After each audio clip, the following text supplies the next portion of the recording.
नमस्कार, मेरा नाम ज्ञानेश्वर है और आपने देखना शुरू किया लाइव स्टडीज। मेरे साथ देश के जाने माने लॉ गुरु आलोक कुमार रंजन जी हैं, जो एम्बिशन लॉ इंस्टीट्यूट दिल्ली के फाउंडर भी हैं और बिहार के ही रहने वाले हैं। आज हम दिल्ली में ही बैठे हैं, लेकिन चर्चा तो बिहार की ही करेंगे। और बिहार में चर्चा किस बात की हो रही है? चर्चा हो रही है प्रशांत किशोर की। प्रशांत किशोर को कल अस्पताल से छुट्टी मिल गई मेदांता से, और कहा जा रहा है कि फिर से एक बड़े आंदोलन की तैयारी कर रहे हैं। लेकिन बड़ा सवाल यह है कि क्या प्रशांत किशोर को पटना पुलिस फिर से गिरफ्तार कर सकती है? देखिए, यह सवाल इसलिए पैदा हो रहा है कि पिछली बार आपने देखा कि प्रशांत किशोर को बिना शर्त किन परिस्थितियों में अदालत को जमानत देनी पड़ी।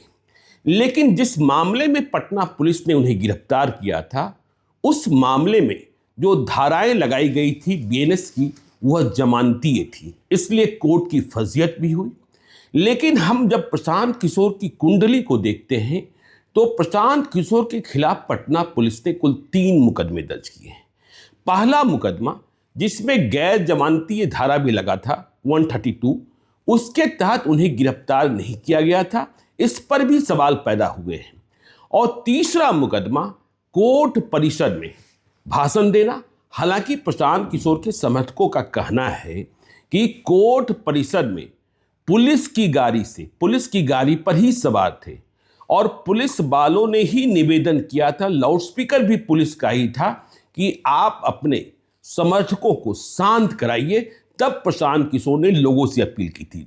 3 मुकदमे, एक मुकदमे में बिना शर्त जमानत मिल गई, लेकिन 2 मुकदमे शेष बचे हैं और प्रशांत किशोर बड़े आंदोलन की बात कर रहे हैं। आलोक रंजन जी, आप समझाइए।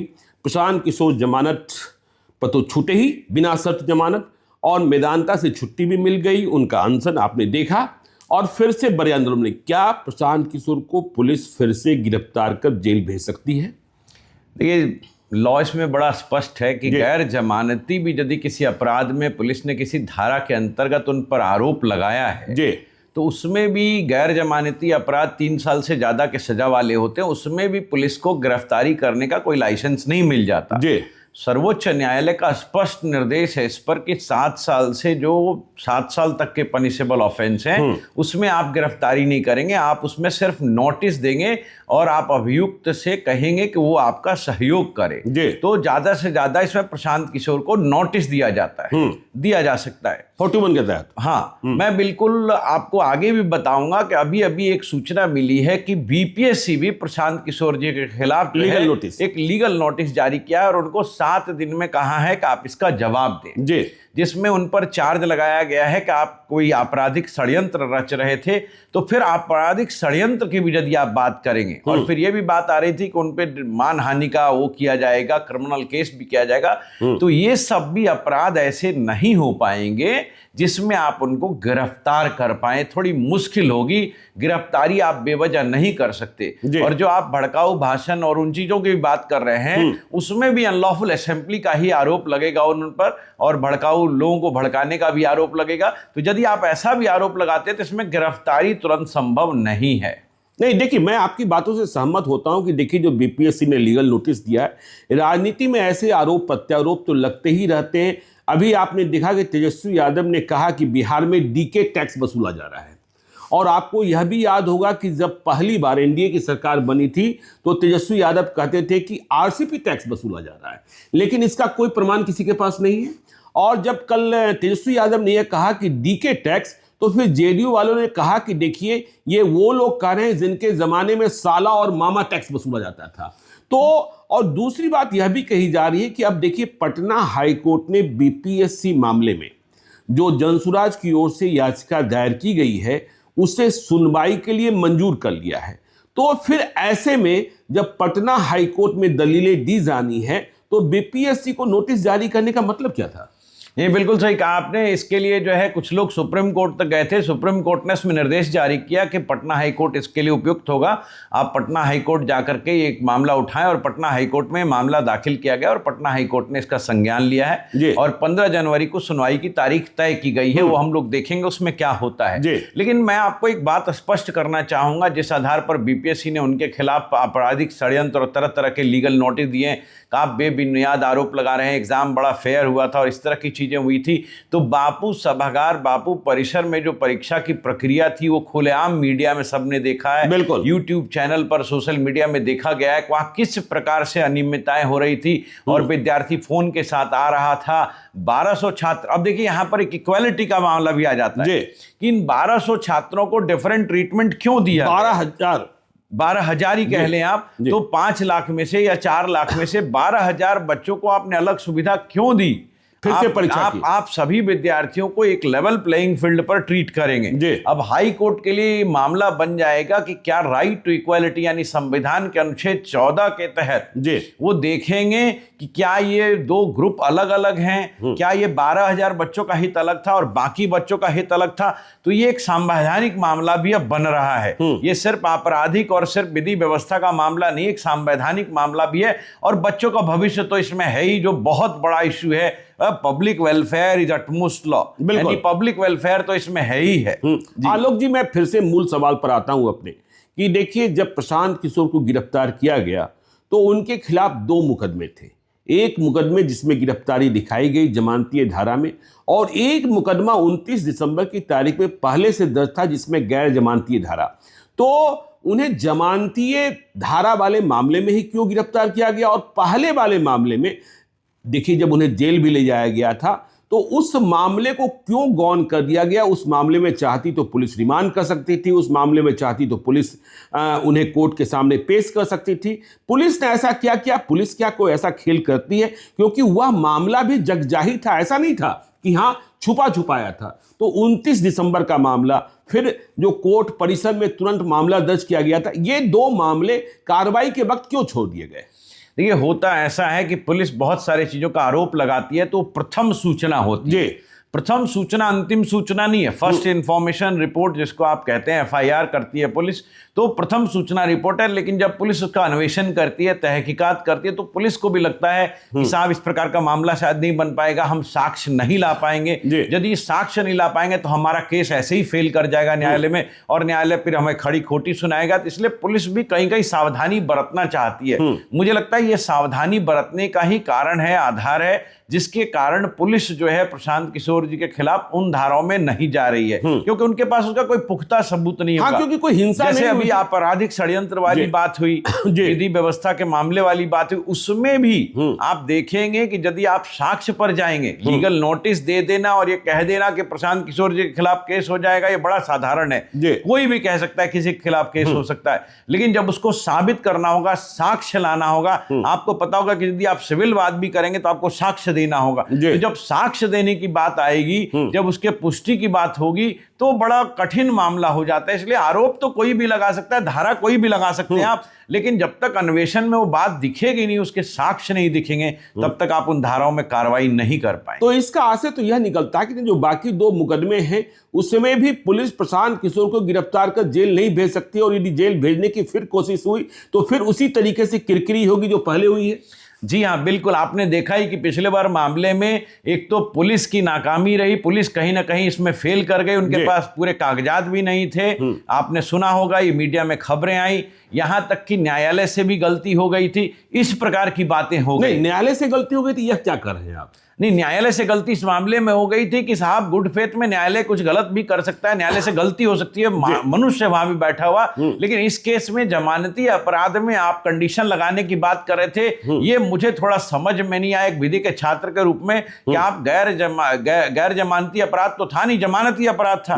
जमानती अपराध में सशर्त बेल देने की कोई बात नहीं हो सकती, ये निराधार होता है। और शायद मुझे इसीलिए लगता है कि उच्च न्यायालय ने या जो सीनियर जज जज थे हमारे वहां के, उन लोगों ने इंटरवीन किया और फिर प्रशांत किशोर जी को जो है उस मामले में बाइज्जत बरी किया गया और किसी प्रकार का बेल कंडीशन नहीं लगाया गया। नहीं, बाइज्जत बरी तो नहीं कहेंगे, क्योंकि देखिए अभी पुलिस की ओर से न्यायालय से उनको उस दिन बिना शर्त बेल दे दिया, गया। लेकिन हम यह भी समझना चाहते हैं कि देखिए कोर्ट ने इस पर भी आश्चर्य व्यक्त किया कि जब जमानती धारा था, जब बाद में रिव्यू हुआ और फाइनल ऑर्डर आया, तो पुलिस ने थाने से जमानत क्यों नहीं दे दी? तो और यह भी आपने देखा होगा कि जिस दिन प्रशांत किशोर को गिरफ्तार किया गया, कई घंटों तक पुलिस उन्हें इधर उधर यहां वहां घुमाती रही और यह मामला अपने आप में विचित्र नहीं था, क्योंकि प्रशांत किशोर कोई इस तरीके के मोस्ट वांटेड नहीं थे, आतंकी नहीं थे कि यहाँ अपराधी नहीं थे, यहाँ ले जा रहे वहां ले जा रहे। क्या ये कानून, जो मैं समझ पाता हूं, ये कानून के अनुसार नहीं था, ये एक प्रक्रिया थी, एक प्लॉय था कि प्रशांत किशोर को भीड़ से निकाला जाए, प्रशांत किशोर जी को भीड़ से अलग किया जाए। इनको कुछ देर तक डिटेन करेंगे तो भीड़ में कोई इनके सरीखा नेता नहीं होगा, तो भीड़ भी बिखरेगी और उस आंदोलन को तोड़ने में मदद मिलेगी। एक प्रशासनिक व्यवस्था थी उनकी, जो मुझे समझ में आता है, क्योंकि उनको गिरफ्तार करके न्यायालय में लाने का कोई मतलब नहीं था। और देखिए, आप तो कह रहे हैं इस जमानती अपराध में, मैं आपको जानकारी देना चाहूंगा और आपके माध्यम से सबको जानकारी देना चाहूंगा कि इवन गैर जमानती अपराध में भी पुलिस जो है थाने से बेल दे सकती है, उसको कोर्ट में लाने की जरूरत बिल्कुल नहीं है। ये गैर जमानती, हालांकि पुलिस ऐसा जनरली करती नहीं है, लेकिन यदि आप देश का कानून समझेंगे तो कानून में लिखा है कि गैर जमानती अपराध में भी पुलिस चाहे तो थाने से बेल दे सकती है, गैर जमानती धारा में। जी हाँ। जनसुराज में आनंद मिश्रा, देखिए पुराने आईपीएस प्राधिकारी हैं, असम के जाने माने इनकाउंटर स्पेशलिस्ट हैं, उन्होंने नौकरी छोड़ी है और जनसुराज का दामन थामा है। वह आरोप कर रहे हैं, उन्हें भी उस दिन डिटेन किया गया था कि मैंने ऐसी पुलिस, बिहार की जैसी पुलिस देखी ही नहीं। और वह बड़ा आरोप कर रहे थे कि जब प्रशांत किशोर को गिरफ्तार करने वाले जो पुलिस अधिकारी थे, उन्होंने बैज नहीं लगा रखे थे, उनकी पहचान नहीं स्पष्ट थी। और यह विचित्र बात थी कि क्यों ऐसा किया जा रहा था कि जबकि जो नियम है, कानून है कि जो गिरफ्तार करने वाली टीम है उनके पहचान स्पष्ट होने चाहिए, उनके पद स्पष्ट होने चाहिए, ये सब अटपटा नहीं लगा? बिल्कुल। देखिए, सर्वोच्च न्यायालय ने डीको बासु से लेकर के कई मामलों में इस बात को स्पष्ट किया है कि पुलिस की पहचान स्पष्ट होनी चाहिए थी। हमारे सीआरपीसी में और बीएनएसएस में इससे संबंधित धाराएं भी है जिसमें ये स्पष्ट लिखा है कि पुलिस को अपनी पहचान अभिव्यक्त करना है, अदरवाइज व्यक्ति कैसे जानेगा कि पुलिस वाला है और मुझे गिरफ्तार कर रहा है। जहां तक आप बता रहे हैं कि आपको गलत ढंग से डिटेन किया गया, जैसे आपने आनंद मिश्रा जी का नाम लिया और भी कोई, तो उनके पास भी एक अधिकार है कि वो रॉन्गफुल कन्फाइनमेंट, रॉन्गफुल रिस्ट्रेंट, एक नाउ सदोष परिरोध और सदोष अवरोध की संकल्पना है हमारे भारतीय दंड संहिता में। आप चाहेंगे तो उसके खिलाफ, पुलिस के खिलाफ भी मुकदमा कर सकते हैं। और तो और चूंकि आपको वाक एवं अभिव्यक्ति का स्वतंत्रता है और आपको जो है आर्टिकल 21 भी अवेलेबल है, जहां right to life and liberty मिलता है आपको, तो आप चाहेंगे तो इसके खिलाफ आप कॉन्स्टिट्यूशनल रेमेडीज भी खोज सकते हैं और कंपनसेशन की मांग कर सकते हैं। हमारे देश में एक टॉर्ट लॉ भी होता है, इसको अपकृत्य कहते हैं, उसके तहत भी आप कंपनसेशन की मांग कर सकते हैं। तो जो लोगों को लगता है कि गलत प्रकार से पुलिस ने हमें डिटेन किया है, हमें जो है अनावश्यक रोका गया, परेशान किया गया, तो रॉन्गफुल कन्फाइनमेंट और रॉन्गफुल रिस्ट्रेंट की धाराओं में आईपीसी में आरोप लगा सकते हैं, टॉर्ट लॉ में भी जा सकते हैं और संविधान में भी उपचार प्राप्त कर सकते हैं। वो प्रशांत किशोर कह भी रहे हैं कि देखिए, मैं पुलिस वालों को घसीटूंगा, अदालत में घसीटूंगा, क्योंकि 29 दिसंबर को जब प्रशांत किशोर चले गए थे और प्रशासन के समझाने पर चले गए थे, तो पटना के सिटी एसपी ने यह माइकिंग की थी कि देखिए, आपके नेता जो आपको लेकर आए थे वो भाग गए थे। और इस बात से प्रशांत किशोर आहत हैं और कह रहे हैं कि हमने शांति व्यवस्था बहाल करने की कोशिश की थी, लेकिन मुझे भगोड़ा घोषित किया जा रहा था, यह ठीक बात नहीं है। नहीं, देखिए, प्रशांत किशोर जी एक पढ़े लिखे समझदार व्यक्ति हैं और वो गांधी के दिखाए हुए रास्तों पर चल रहे हैं। तो प्रशांत किशोर जी अहिंसा के रास्ते पर चल रहे हैं, उन्होंने कोई उपद्रव नहीं किया, कोई गलत काम नहीं किया। अभी वो शांतिपूर्ण और सौहार्दपूर्ण मामले में जो है अपना प्रोटेस्ट कर रहे हैं। जैसा आप जानते हैं, पंजाब में भी किसान आंदोलन हो रहा है, उसमें भी डल्लेवाल साहब जो है वो फास्ट अनटू डेथ कर रहे हैं। 50 दिन हो गए। सुप्रीम कोर्ट ने भी ये मना नहीं किया, सर्वोच्च न्यायालय भी नहीं कहा। सर्वोच्च न्यायालय भी कहता है कि ये पीसफुल प्रोटेस्ट है, इनको इसका अधिकार है। तो प्रशांत किशोर जी को भी उसी प्रकार से अधिकार है, वो अपने अधिकारों का प्रयोग कर रहे हैं। और जहां तक बात है पुलिस वाले की और अधिकारियों की इस प्रकार की भाषा की और भाव की, आप देखिए, आप एक लोक अधिकारी हैं, आप लोक सेवक हैं, आपको अपने भाषा में, अपने व्यवहार में एक प्रकार का संयम बरतना पड़ेगा, नहीं तो फिर कानून, विधि का शासन जिसको कहते हैं, रूल ऑफ लॉ लगेगा, और वो रूल ऑफ लॉ उनके ऊपर भी लागू होता है। आपने कहा प्रशांत किशोर पढ़े लिखे, क्या आपको लगता है, आप बिहार के ही रहने वाले, कि प्रशांत किशोर बिहार के दूसरे स्थापित नेताओं या जो दूसरे राजनीतिक दल हैं उनके नेताओं से इतर कुछ हैं? बिल्कुल हैं जी। वो जिस प्रकार के मास और क्लास का, मैंने सुना अभी यूट्यूब पे लोग अमेरिका, इंग्लैंड, सब जगह प्रशांत किशोर की चर्चा कर रहे हैं और उनको सबसे ज्यादा अभी वॉच किया जा रहा है। तो ये प्रशांत किशोर की खासियत है कि वो एक पढ़े लिखे व्यक्ति हैं और पढ़े लिखे समाज से आते हैं, और वो विधि के अंतर्गत रह करके अपना विधिक अधिकार, संवैधानिक अधिकार और विद्यार्थियों के लिए लड़ाई, समाज के लिए लड़ाई लड़ रहे हैं। ये बहुत, वो देखिए, बार बार रोजगार की बात कर रहे हैं, शिक्षा की बात कर रहे हैं, जाति पाति धर्म संप्रदाय से उठ करके बिहार को जोड़ने की बात कर रहे हैं। जब मेरी उनसे भी बात हुई थी तो ये जानकर बहुत खुश हुए कि मैं बिहार में एक लॉ कॉलेज खोलना चाहता हूं। उन्होंने आश्वासन दिया मुझे कि आप आइए, मैं आपका सहयोग करूंगा। तो देखिए, ऐसे लोगों का यदि नेतृत्व हो और ऐसे लोग यदि सामाजिक जीवन में, राजनीतिक जीवन में आएंगे तो मुझे लगता है कि बिहार भी विकसित होगा, और हमारे सरीखे लोग जो बिहार से कहीं ना कहीं निकल गए हैं, बिहार वापस जाएंगे। इंग्लैंड से, अमेरिका से भी लोग बिहार आएंगे, वहां इन्वेस्टमेंट का एक पॉजिटिव माहौल बनेगा, एक अच्छा माहौल बनेगा, और लोगों को लगेगा कि पढ़ा लिखा शासन है यहाँ। बिल्कुल, यहाँ पर सुशासन वास्तव में नाम का नहीं है। तो ये बहुत बड़ी बात है प्रशांत किशोर जी और अन्य नेताओं में। देखिए, आपने कहा कि बिहार बदलेगा। मैं खैर आखिरी सवाल पर आता हूं, आलोक कुमार रंजन जी, चूंकि आप विधि के शिक्षक हैं, लॉ गुरु हैं, कि प्रशांत किशोर देखिए मेदांता गए, आईसीयू में भर्ती रहे, फिर आइसोलेशन वार्ड में ले जाया गया और कल उनकी छुट्टी हुई है।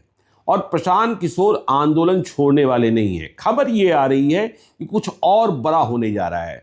क्या प्रशांत किशोर फिर से अनशन पर बैठ जाएंगे? गांधी मैदान को बंद कर दिया गया है 26 जनवरी तक के लिए, तो गांधी मैदान के भीतर तो प्रवेश नहीं कर सकते हैं, क्योंकि प्रशांत किशोर ने कहा था गांधी मैदान से शुरू हुआ है, गांधी मैदान में खत्म करेंगे। लेकिन आंदोलन की राय, ऐसा भी लगता है कि वह फिर से अनशन कर सकते हैं। जब वह फिर से अनशन करेंगे, अभी आपने सुप्रीम कोर्ट का हवाला दिया, आपने पंजाब में किसान नेता का हवाला दिया, तो क्या प्रशासन उन्हें फिर से रोक पाएगा, या प्रशांत किशोर अनशन करेंगे और शांतिपूर्ण करेंगे तो उन्हें रोक पाना बड़ा मुश्किल होगा? नहीं, देखिए, मेरी समझ से उनको रोक पाना मुश्किल होगा। आपने पीछे भी देखा, जब से उन्होंने अनशन किया था तो प्रशासन उसमें बहुत ही संभल करके चल रहा था, और प्रशासन की ये हिम्मत नहीं हो पा रही थी कि प्रशांत किशोर जैसे बड़े नेता को, जो समाज में जिनकी इतनी पहुंच है और विद्यार्थियों में जिनका इतना पहुंच है, उनको हम इजीली उठा लें और इजीली डिस्टर्ब कर लें। तो मुझे नहीं लगता कि ऐसा संभव है। और प्रशांत किशोर जी जो कह रहे हैं कि हम फिर से उपवास पर जाएंगे और फिर से इस चीज़ को करेंगे, वो उनका संवैधानिक अधिकार है। जैसा कि पंजाब में किसान आंदोलन और देश में किसान आंदोलन बहुत समय से चल रहा है, आपने उसको रोक नहीं दिया और आप रोक भी नहीं सकते। ये संविधान है, ये लोकतंत्र है, ये सर्वतंत्र है, डेमोक्रेसी है, लोगों का शासन है। तो लोग तो अपने अधिकारों की मांग के लिए, जो भी संवैधानिक अधिकार है उसके लिए, वो संवैधानिक तरीके से और विधिक तरीके से हमेशा एक अपना विरोध जता सकते हैं, और वो विरोध इसी प्रकार से जताया जाएगा। विद्यार्थी भी वहां लगा हुआ है, विद्यार्थी भी वहां प्रोटेस्ट कर रहा है। विद्यार्थी कहां मान गया? तो विद्यार्थी को भी आप मना नहीं कर सकते, आप प्रशांत किशोर जी को भी मना नहीं कर सकते। हाँ, स्थान की जहां तक आपने बात कही, वो मैं समझ सकता हूं कि प्रशासन उसमें जो है सावधानी से काम कर रहा है, और वहां से एक बार लोगों को हटा दिया और अब जो है कह रहा है कि भाई वहां पर आपको धरना प्रदर्शन नहीं करने देंगे क्योंकि झंडोत्तोलन का कार्यक्रम होगा। तो वो एक थोड़ी सी परेशानी प्रशांत किशोर जी के लिए है, उनको धरना का नया स्थल चुनना पड़ेगा। लेकिन हम लोगों ने दिल्ली में ही आलोक रंजन जी ने देखा था, जब अन्ना हजारे आंदोलन कर रहे थे और उन्हें गिरफ्तार कर तिहाड़ जेल ले जाया गया था, और वहां भी वे अनशन पर बैठ गए थे, तो आनन फानन में, क्योंकि जेल के भीतर यदि कोई आंदोलन होता है तो और बड़ा आंदोलन हो जाता है। हम लोगों ने जेपी का आंदोलन भी देखा है, सुना है, समझा है। तो अन्ना हजारे को तिहाड़ जेल से आनंद फानंद निकालकर रामलीला मैदान में बैठा दिया गया था। तो प्रशांत किशोर को इस तरीके से, जो देखिए संविधान में या जो आप आर्टिकल 19 में जो अधिकार प्राप्त है, उससे तो रोक नहीं सकते हैं। बिल्कुल नहीं रोक सकते हैं। आर्टिकल 19 में भी अधिकार है, 21 में भी अधिकार है। हाँ। और ये एक नैसर्गिक अधिकार भी है, ये नेचुरल राइट भी है कि भाई हम यदि शासन से सहमत नहीं है तो हम उसका प्रतिरोध करेंगे, विरोध करेंगे। हाँ, विरोध का तरीका जो है विधिक होना चाहिए। तो प्रशांत किशोर जी और प्रशांत किशोर जी के अनुयायी जो भी वहां हैं वो लगता नहीं है कि विधि का कहीं उल्लंघन कर रहे हैं। तो इसलिए सरकार को उनको रोकना बहुत मुश्किल होगा। कोर्ट भी उन पर कोई इस प्रकार का रोक नहीं लगा पाएगी। कोर्ट भी जो है विधि के शासन के अनुसार चलती है, वो भी इस बात की अनुमति देती। कहीं नहीं लिखा है कि आप जो है इस प्रकार का धरना प्रदर्शन नहीं कर सकते। हाँ, ऑब्वियसली विधि व्यवस्था की समस्या नहीं होनी चाहिए, जो अभी होती हुई नहीं दिखती है। चलिए, तो देखिए, ये आलोक कुमार रंजन जी थे, देश के जाने माने लॉ गुरु, और बिहार में जो चल रहा है प्रशांत किशोर का आंदोलन जारी है, इस पर हमने चर्चा करने की कोशिश की है कि क्योंकि 2 मुकदमे उनके खिलाफ पहले से हैं और फिर से आंदोलन करते हैं तो पुलिस भी अपना एक्शन करेगी। तो आगे क्या होगा यह भी आपको हम बताते रहेंगे। आप देखते रहिए लाइव सिटीज को। यदि अब तक आपने हमारे यूट्यूब चैनल लाइव सिटी को सब्सक्राइब नहीं किया है तो जरूर कर लीजिएगा, और यदि इस वीडियो को आप फेसबुक पेज के माध्यम से देखें तो पेज को लाइक कीजिएगा। हैंडल एक्स पर भी हमें फॉलो कीजिए। धन्यवाद।